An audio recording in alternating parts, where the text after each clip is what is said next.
Hey y'all, I was going through a walk through the neighborhood this morning and realized we never got to finish Romans. We never got the chance to wrap everything up in a nice bow. So we are going to do it online through 2 videos called Wrapping Up Romans. This is the first one. Let's get back inside and we'll get started talking about it. What's up everybody, and welcome back inside to my living room. We've made it inside out of the rain, and we are here for our first video in our Wrapping Up Romans series. It's going to be a 2-part series. We wrap up Romans because we didn't get to do that together at Power Hour, but I'm excited to do it together here with you now online. And here's the thing, there's plenty of people out there that'll tell you you can live a debt-free life. But the title of this video is that you can't, that it's impossible to live a debt-free life. You just can't do it. You see, Paul's saying that all of us have a debt that we cannot repay. All of us have a debt that we owe that cannot be repaid.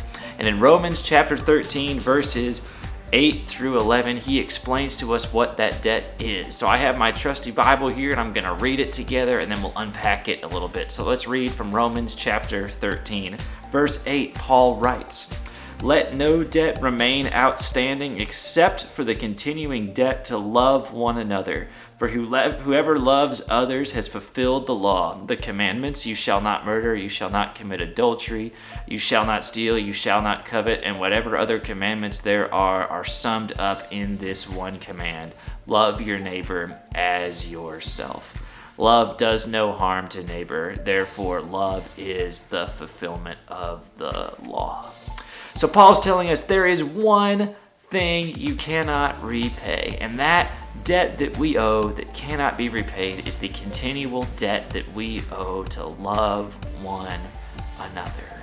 God has commanded us to love one another, and he hasn't just commanded us, he said, look, every rule I've ever given you, everything I've ever told you to do, every commandment of mine that I have given to you can be summed up in one nice, complete package. It can all be summed up in one phrase, and that is love your neighbor as yourself.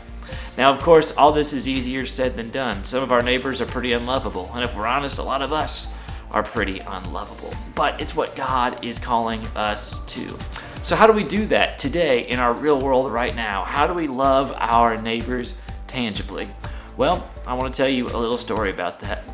Last weekend, we all got a letter from our landlord here at my apartment building, and it said in not quite as many words, "Hey y'all, why don't you all be a little bit nicer to each other? Everybody's real tense right now, and we need y'all to chill out and be really nice." Now, I don't know what led to that. I don't know what led to that email, but certainly somebody wasn't nice to somebody. But we all live in a tight space together, and we need to be nice to each other. We need to love our neighbors well. And someone that did that for me was my neighbor when I lived in Huntsville. I had ordered a package. I had come home and the package was gone. It was off. It had said it had been delivered. It wasn't there. It had disappeared. I called the UPS and they're like, "Hey man, we delivered it. Sorry, we can't deal with it." I reported it as lost. But then the next day, my neighbor from upstairs came down, and what was he holding but my package? And he said, "Hey, I picked it up off your porch because there were construction guys working outside, and I didn't want them to steal it from you. And here is your package." And I think when we think about loving our neighbor, we should think about my neighbor in Huntsville. We should think about tangible ways that we can express that we love them, that we can pay our debt back to our neighbor to continually love one another. So, as you live your life this week, as you live your life with your family, as you live your life in your neighborhood, think about that reality. How can I love my neighbor as myself? How can I repay the continual debt of loving one another? And as we head into Holy Week, we'll be thinking about that in terms of the sacrifice of Jesus. We love you all, and we will see you all real soon.